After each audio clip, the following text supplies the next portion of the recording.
Hi, everyone, and welcome back to Executive Edgecast.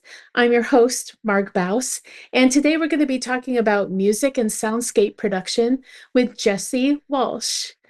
Hi, Jesse. Hi, Marg.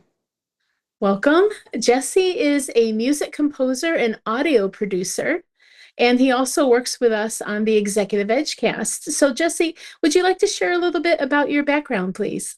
Yeah, of course. Hi, I'm Jesse. I am a music producer or music composer and audio producer where I write music and I do the editing for the music and I can produce it along with just doing any normal audio production, podcasts, commercials, almost anything that is related to audio. All right, I love it. Well, we certainly think it's a blessing having you working with us at Executive Edgecast and also at Soper Solutions. So, very excited to talk to you today about this concept of soundscape production and how businesses can be using soundscapes as part of their branding. So, I thought maybe we could start by talking about what really is music or soundscape production for businesses. What does that really mean and what does it entail? Do you have some ideas to share on that? Yeah. Music in general is a big supporter for whatever medium you're using. You're making a commercial, if in movies and whatnot, in video games, music is meant to enhance the experience of the viewer simply. It adds that extra layer to your brand and businesses, and it gives the chance for something to stick out to people when it could be something that normally wouldn't stick out. For example, like a jewelry store, they just sell jewelry, but you give them a little jingle and then, you remember that jingle and suddenly, there's something that just like randomly comes into your mind and that's like an instant, marketing thing that you didn't have to do much beyond just them listening to it. And of course I'm talking about K Jewelers. So many people have heard that over the years from different K commercials, they're Mhm. just jewelers. But, a jingle like that, music commits it to memory almost, if especially if it's catchy. So that's like the biggest thing with music in business is that having that sound brand, that sonic identity really helps you stick out and viewers latch on to that sound and it comes into their mind. For example, like something that everybody uses or most people use is like Netflix, and you hear Mhm. that bum bum, and that's the Netflix sound. It's not doing much, but it personifies Netflix in a way where you just signed into Netflix, where it's Netflix, and you hear it, it's Netflix. And that Right. works for almost any brand. Disney has their own sound brands, sonic identities, like commercials. You hear something, and it gets in your mind. A little earworm, right? There's plenty of like applications and implications to music within a business that can be very beneficial. I love that because you really touched on two things. So, one is the concept of a jingle having some sort of little song or ditty that you associate with the brand.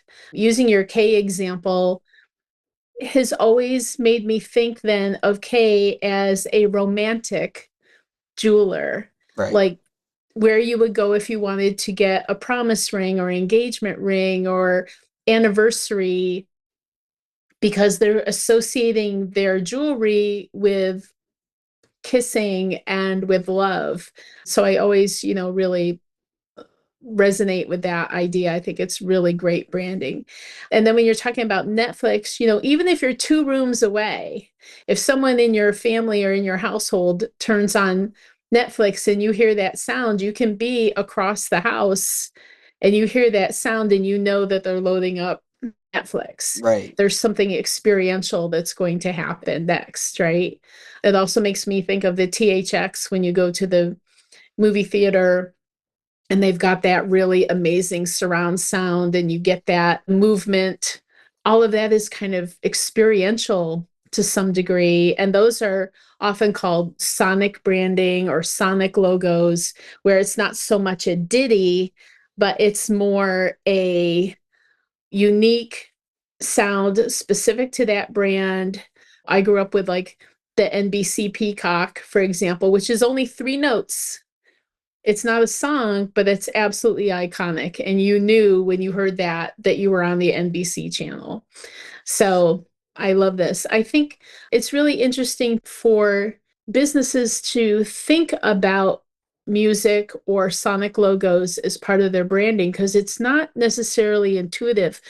Companies focus a lot on, okay, here's our visual identity. This is what our logo looks like. Here's our tagline.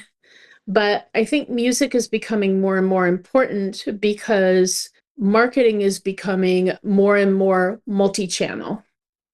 So it could be social media shorts. It's going to be, maybe you're on local television because now you can hyper market into local TV. Anything that you're doing with videos on your website. And more companies are creating their own media channels so that they can control the message out to their audiences. So I think these things are kind of really coming into alignment, and even small companies can be thinking about what they want to do from a sound perspective. So I think that's really profound. Yeah. Yeah, it's Yeah. it definitely enhances the medium that you're working in. Like as you said, shorts or commercials and whatnot. It applies an extra level psychologically to when you're listening or watching anything, especially Mhm. as we get into this more digital world, right? A lot of the way that marketing happens, you're not handing out flyers anymore like back in the day. You still take out like newspaper ads and whatnot. Like those still like have some benefit, but most people are consuming media digitally on their phone or computer. So you have that chance to add that extra level to your brand, into what you're trying to get out there. It taps into memory for people I because like that. just looking at something, you look at it and you're like, oh, okay, it's this. You pass by it, it doesn't really get registered too much into your head. But a jingle that is catchy, like McDonald's or something, Right. right? Something like that. Your brain latches on the sound a lot stronger than it does to sight, to what it sees. And Very interesting. if you can take that, what you see, and you can enhance it with your other senses, because the more senses you have that are being utilized, the better chance that it's actually going to sink in and people are going to be able to fully register it. Because we're talking about a day and age of where everything is so short, day of like reels and whatnot, to where catching people's attention within a short span of time, like 30 to 90 seconds. That's where we are now, and just by showing something on the screen is usually not going to be enough. Most people will just scroll by it, but with that extra sound in there, you can really bring it to life, kind of deal, and it lets the viewers really, as I keep on saying, but they latch on, and that's really what we're trying to go for with sound. It'd be like, oh yeah, that brand, they do this because of their jingle going blah blah blah blah blah or whatever, I like love that. that. I Soon love as you that. hear it, you just register it. It's like smell. So of our five senses, scent is the strongest one. There's been studies about smelling something and getting memories brought back up, right? You smell a certain thing and it reminds you of, oh, this smell reminds you of the time that I went mud diving in Arizona, and it's like, but dude, it's just cat poop. But it's like it's just like if it connects to such a strong memory and it's such like a distinct smell, like Okay. your brain will commit that to some level. And sound is one of the other strong ones. So they're all, to say like they're all strong, like all of our senses are strong, but some of them are stronger than others in terms of the psychology behind what we're going for with businesses. And smell is a big one. Like bakeries pumping out sweet cookie smells. People smell like, oh, that smells good. Where is that coming from? Like that's basically an advertisement without having to make an advertisement right there. Right. So the same idea applies with sound because imagine it, right? When you hear the roar of a bear, you register that as, oh, that's danger. Hmm. The same kind of sensation occurs when you hear something that you like. So you hear a jingle that touched you in that way, where it's like, oh, that was a nice little jingle, and then you just like sing it to yourself in your head or whatever. That it does the same thing because it puts it into your mind. Even if you didn't see it, you heard it, and it's Right. strong enough to make that connection to where I heard that it's this. I like that kind of deal. Okay, that's beautiful. I think we all have those favorite brands that, touch us in some way where we've created almost either a brand affinity or a strong kind of fanatic approach to a brand. And I think if we were to take an inventory of those brands that we love most, they probably are using different senses in order to attract us as customers. I think back to, stores like Hollister would have all of the cologne scents. So when you went in there, it was an experience of lighting, there was an experience of music, and then there was an experience of scent, was all part of the Hollister experience at the Right. store, Right. right? It builds the experience. They're using multiple senses there, because you're looking around, they have displays out for you to look at, and along with the lighting, the ambience. So that's using your eyes, your Yeah. sense of sight. They use your sense of smell by, as you said, pumping in all the cologne and whatnot. So that's two Mhm. ways that they're, tapping into you, trying to lure you in. And then there's of course like the music background, that it's not forward to where it's what you're thinking of, but it adds to the experience because it adds background sound. We like to hear something. It's the reason why white noise machines exist. Mhm. People, our brain likes it, and of course like they'll eventually filter it out, but it's one of those things where once you remove it, it feels weird. You don't realize how important sound is until it's removed. So going into something like an anechoic chamber, you go in there and you won't be able to hear that much stuff. In fact, one of the best anechoic chambers is so good that you can actually hear your own heartbeat because all the other sound is gone. But that sound is inside you, reverberating through your body. So there's Mhm. no way to actually like fully get rid of that. It's just so suppressed by all other sounds that your brain just filters it out. But when all the other sounds gone, it's all you have.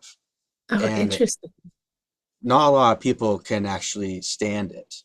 That because not so much because they hear in their own heartbeat. I mean that of course will bother some people, but the bigger issue is actually the lack of sound. It because you're depriving a sense. Mm. You Very interesting. yeah. So depriving yourself of that sense that you use almost all the time, if not all the time, because you can't really turn off your ears naturally. So Right, to right. not have access to sound is very daunting.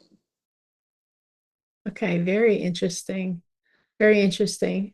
It's interesting because when you're talking about, specifically, I'm thinking about what you said about McDonald's, because McDonald's has the jingle, they have different versions of it. They have like a little jingle that's just, just the notes with one or two digital instruments, and they just tack it on to the end of a short or something. And then they've got more of a longer versions that have the voice added to it. And then they have other versions where it's part of the soundscape for an entire 30-second commercial or 22-second commercial. And that sound is there. And it also makes me think about how, just as you have different versions of your logo that you use in different environments for different purposes, the same thing can happen with sound.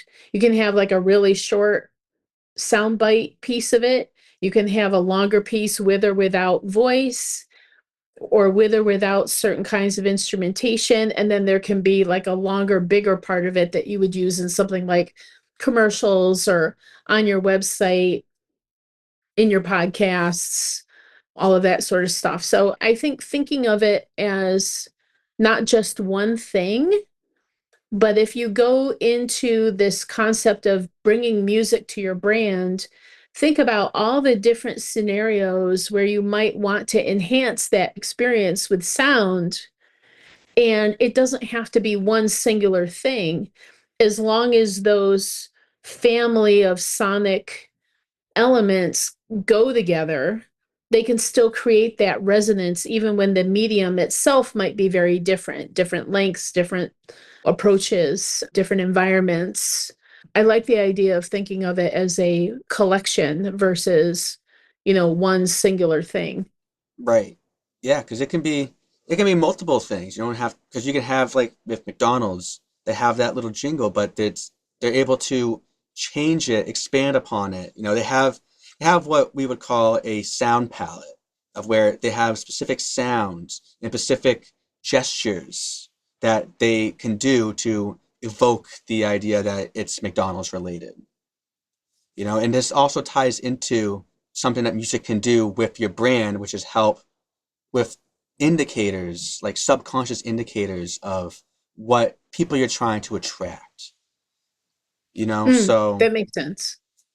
an example being Chevrolet using AC/DC Back in Black, right?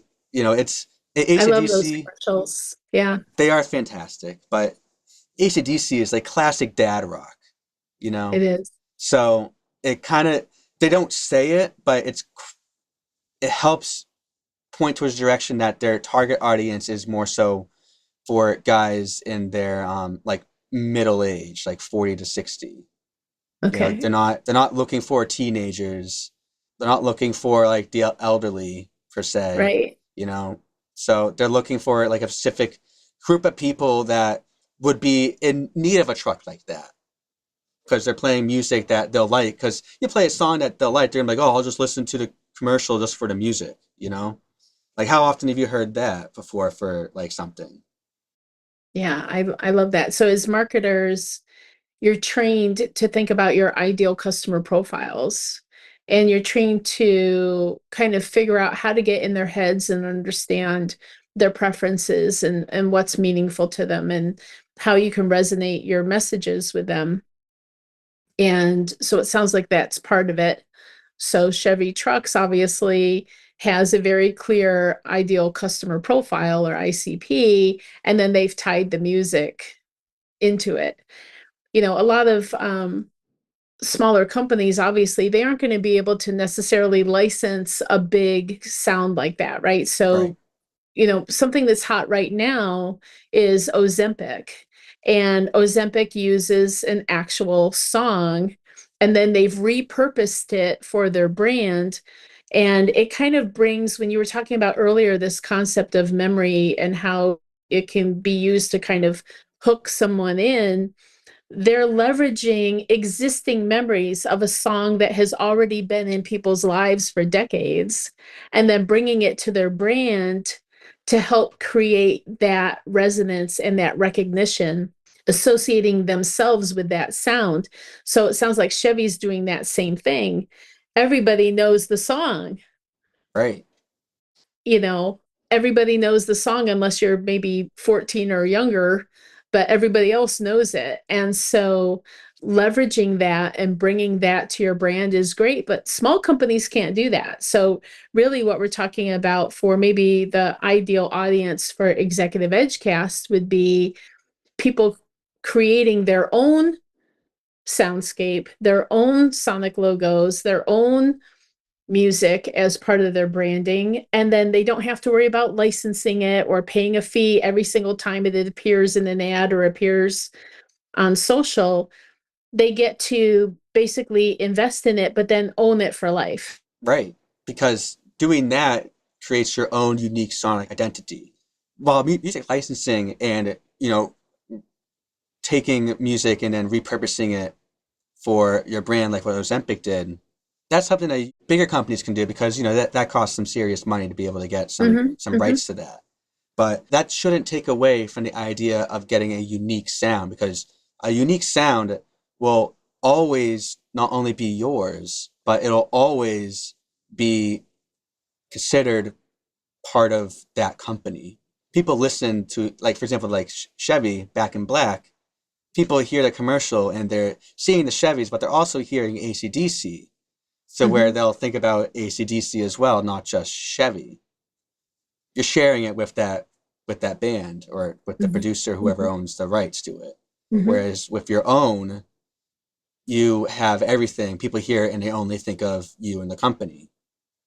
Like as we touched upon earlier, THX, they have a sound sonic brand or a sonic identity where you hear that sound and all you think about is THX. There's nobody else has it. Nobody else does anything like it. It's just THX. So you hear it and you think about them, you know? I Same love thing it. with Netflix and their little sound and McDonald's, because those are all unique jingles or sound brands for those companies. They don't share it with anybody else. So as soon as you hear it, it's boom, it's that company. I love it. I love it. So everything that we've talked about so far has been in the context of creating a brand and really helping companies understand it from that perspective. But we also touched briefly on the concept of environmentals. And when we were prepping for this podcast, one of the things that you mentioned was Rainforest Cafe.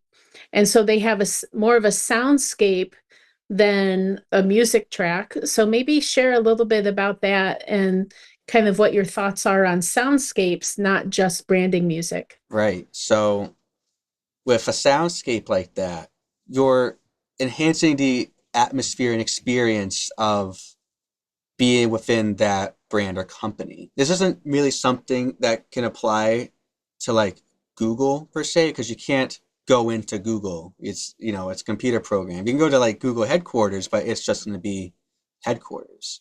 But Hmm. for companies that, where you walk into like shops or sit down restaurants like Rainforest Cafe, you have the chance to create an atmosphere there that pulls people in to create a unique experience to that company. Rainforest Cafe, they do all animals and whatnot, but they also do rainforest sounds. So you get immersed into a rainforest almost. Hmm. It's on the darker side inside the sitting area. There's trees everywhere, leaves. You see monkeys and elephant, whatnot, like hanging around and you hear all the sounds and it just creates a unique experience that you will always remember as Rainforest Cafe. You're not going to go in the Fuddruckers and have the same experience. You're going to That's get a right. different experience. That's You right. know, the best company that does this is Disney, for example. They're the best company that does a lot of things when it comes to branding. They Yes, just really have it down to a science. yes. And I would go as far as to say, exploit our love of sound and music. They're just so good at it. You hear the Disney jingles and it's just like instantly it's Disney. It's always made in such a certain way that it gives this magical feeling. And Mm-hmm. you hear that in the parks when you're there, the music with all the costumes, seeing everybody like Mickey Mouse and whatnot walking around, seeing Cinderella's castle, like it all goes together and it just creates a magical experience. But it really wouldn't be the same if the music they were playing was like Led Zeppelin, you know? Because then it just doesn't feel like Disney. It Yeah, doesn't feel like Disney, though I yeah. have to admit, Led Zeppelin is one of my favorite bands, but that's another story. Led Zeppelin is great, but there's a time and place for everything within marketing and business. I have a question for you because, again, our target audience with Executive Edgecast, they're going to be small and medium size businesses, but it's kind of interesting. So, here in Florida, there's a company that focuses on kind of coastal style furniture, like really beautiful high-end furniture, but with a very specific vertical vibe. And when you go through their front doors, you're met with calypso music. Right. It's soft. They don't have it blaring. It's an undertone of calypso music. Right. So when you go in there, you're feeling something experiential. So even a smaller company, and I would say they're probably, they're a multi-million-dollar company, but it's a single store. It's not a big franchise brand or anything like that. And so even just having a way that you use music in your environmentals, if you have a physical storefront of some sort, to create that kind of emotional feeling with people where they associate your experience with essentially a vibe, right? There's a vibe when they experience your store Right. or your restaurant. Yeah. I think that that can be something that can be really, really special and is something that is attainable even for smaller companies. Yeah. And vibes matter. We say vibes, but it's really more so of a subconscious impact is what we're talking Mhm. about. Because, for example, like for commercials or advertisements for like smaller companies and whatnot, what you play in the background will subconsciously give the viewer an idea of what you're going for and what kind of vibes it is. Think about whenever you see like a medical commercial dealing with like a medical drug, you know? Most of them have like nice, calming music, like slightly upbeat to create like Mhm. this, relaxed vibe almost. And the reason why is because they're trying to subconsciously tell you this is non-threatening, this is helpful, Mhm. this is to help you kind of deal. Because if they add in the danger, like if they add music that makes it sound more aggressive, it'll give an entirely different vibe to the whole commercial. And, Yeah. like I'm not sure I would buy, a pharmaceutical drug if they were playing like Death Grips, right? It Right. just doesn't fit. It doesn't fit. That's right. And the same thing goes for like children's toys commercials, where they're playing like almost childish music, where it's whimsical, and they're using higher pitched instruments like a glockenspiel, which is like a little bells and Mhm. whatnot. Mhm. It Mhm. gives a sensation for, especially for adults, that it's more kid oriented. And for kids, they just hear it and it just sounds good to them. They just like it, you know. But for them, they're most likely enamored by the toy on the screen than they are by the Right, music. right, right. Interesting. What advice do you have for a company that might be looking at bringing sound into their experience? How might they get started with that concept? And also, if they want something custom, how might they get started with, a custom soundscape or a custom sonic branding? How does that go? So for smaller companies incorporating a sonic identity, you can start out small.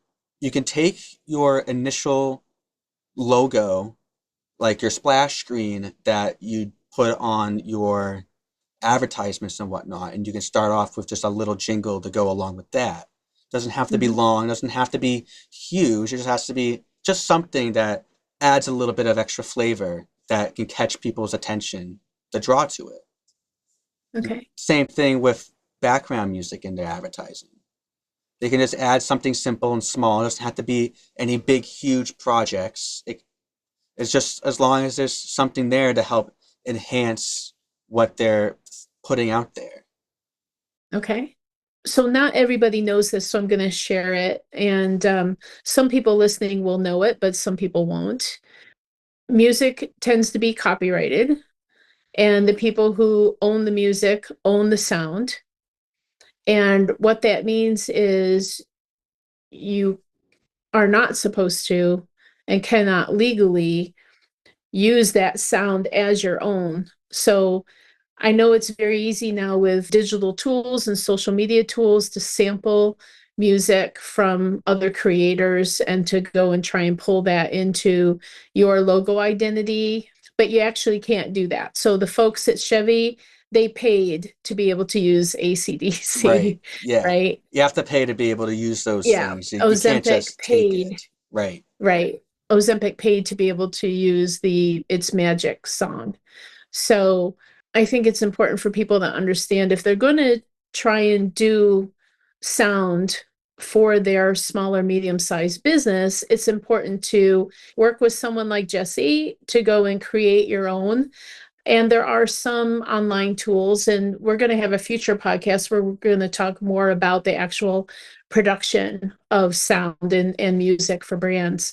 And we'll get into that in that future episode. But just the cautionary tale for people to not just go and scrape something off the internet and try and use it as their own sound, because we certainly don't want to see anybody getting in trouble for trying to mimic what the big brands do, but without the understanding that content is actually owned by people. Right. Definitely don't want people to get the wrong idea. When we talk about using stuff that's already made, that's through licensing and whatnot. You have to pay some big money to be able to use that. Pre-existing stuff costs a lot more than getting something originally done.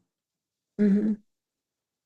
Yeah, that makes sense. The biggest thing that people worry about when they hear like, getting something originally done is like, oh, then we'll have to do royalties and stuff to that writer. And it's like, sure, you may have to, but it'll never be a huge amount and it'll never amount to the same sum as it would be for licensing something. Because even when you license like Ozempic or Back in Black for Chevy, chances are there's still some sort of royalty revenue that they have to pay alongside that. So they had an even larger down payment and then most likely an even larger royalties to pay off as they use it. Whereas if you get something originally done by someone like myself, it'll most likely be an upfront payment that'll be a lot less than what you'd have to pay to use somebody else's music. Mm-hmm. It would be yours. You'd be able to use it any way you'd want. You can change it up. You can give it to other people to make different remixes of, and it'll Mm-hmm. all be yours.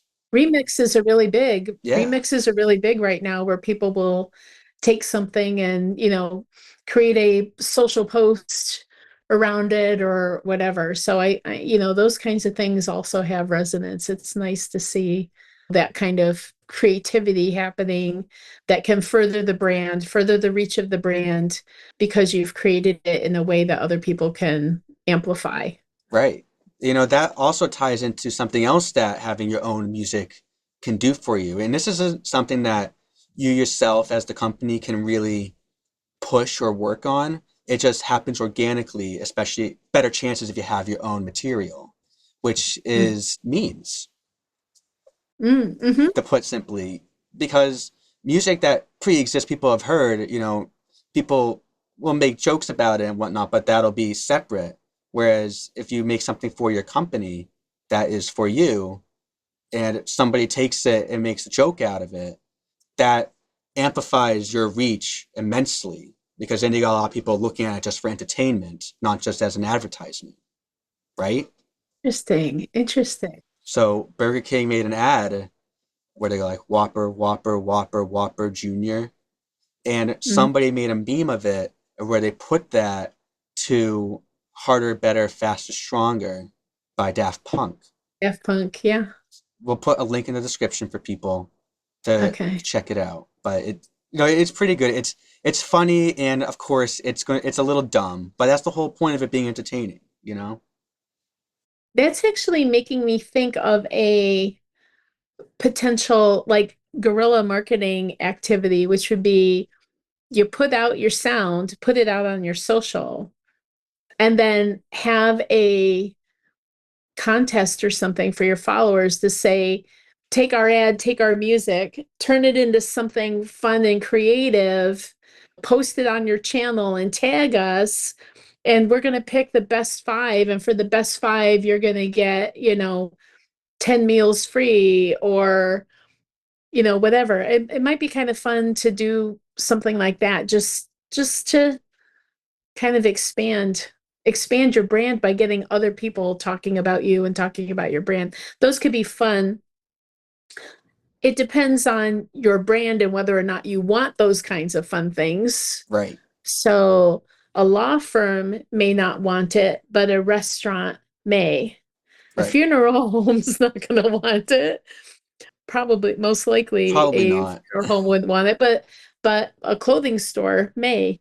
So, I think it's a cool idea for people to think about unique ways once they have the soundscape, and once they have a branding or a sonic logo, how do you creatively get it out there? How do you get it repeated out in the marketplace further than your own reach? Right. Yeah. How can you go from there? It offers a good way to engage with your community and your clientele in like in another way that could be a bit more fun if that's Mhm. something that your company could benefit from. Like as you said, like a funeral home probably doesn't want to have like such like an upbeat, happy attitude when the Right, funeral homes because it's a funeral home. But right, right. like a kid's store though, You that's a could do different story. something really fun. Yeah, you could do Yeah. something really fun with that. So, yeah, I love that. I think there's a lot of opportunities to use music, and it's not something that people just naturally think about yet. I think that day is coming because all of these digital tools and AI and whatnot, it's making it easier to attain for those small and medium-sized businesses. And I think more and more companies are going to be thinking about these things. Yeah. And so, I love that you're at the forefront of that and you're composing music and you're creating these kinds of experiences for brands. And I think there's just going to be more of it in the future. It's Yeah. exciting. Yeah, I agree. And it offers a chance for those smaller companies to stand out amongst the crowd because once you're starting out, you don't have as big of an outreach, you're going to mix in with all the other ones. But Right. if you can find ways to get you to stick out, Yeah. you should take it. And music is one of those ways. Adding that sound, that extra element, that extra sense can go a very long way. And getting your company and your brand further out there to reach a larger audience. Okay. Yeah, that's beautiful. Well, I look forward to our future episode where we talk about how that creative process works and how companies may be able to directly engage and be a part of the process in creating their own soundscape and music with you, Jesse. I think that that could be a really cool thing that people should look forward to that episode. And, eventually, once both of those episodes are live, we can cross link them Yeah, so that people will be able to see both. yeah, I agree. That'd be fun. All right. Excellent. So, is there anything that you wish that I asked you today, or any final thoughts that you would like to share with the audience about music, jingles, sonic logos, soundscapes? Any final things that we'd like to share as a takeaway for folks? So one thing I would say is don't be afraid of taking that extra step with your company to add some sort of sound brand, sonic identity along with your logo. Don't be afraid of getting a sonic logo in some way, shape, or form. Music can be daunting to those who don't fully understand how it works and how it's made, but once you get started like working in it and working with someone who knows how to make the music, it can be a very fun experience for you and the company, to go through that because then you're building a more unique identity for the company in real time. And it's something that you'll always be able to listen to, remember as something that's part of your company. And viewers and consumers will have the same idea. Like they hear, it's like, oh, I hear that. That's definitely Soper Solutions kind of deal. So don't be afraid. Find somebody who's able to help, and take a shot. All right. I love it. That's a great takeaway, Jesse. Thank you so much. No problem. All right. Jesse, thank you so much. So, if people are interested in taking that next step and getting started with a sonic logo or a soundscape or custom music, how do they reach out to you? How do they get a hold of you? Yeah, if they're looking to reach out and want to talk more, they can reach me on LinkedIn. They can shoot me an email at jwalsh@sopersolutions.com, or you can check out the Soper Solutions website under the creative services. All right, fantastic. And we'll put links to those in the show notes, of course, to make it easy for people to click on. Yeah, absolutely. Okay, excellent. Well, thank you so much for your time, Jesse. Appreciate you very much. Thank you, Mark. And it's been a great show. I really appreciate it. Yeah, no problem. Thank you for having All me. right. All right. Thank you.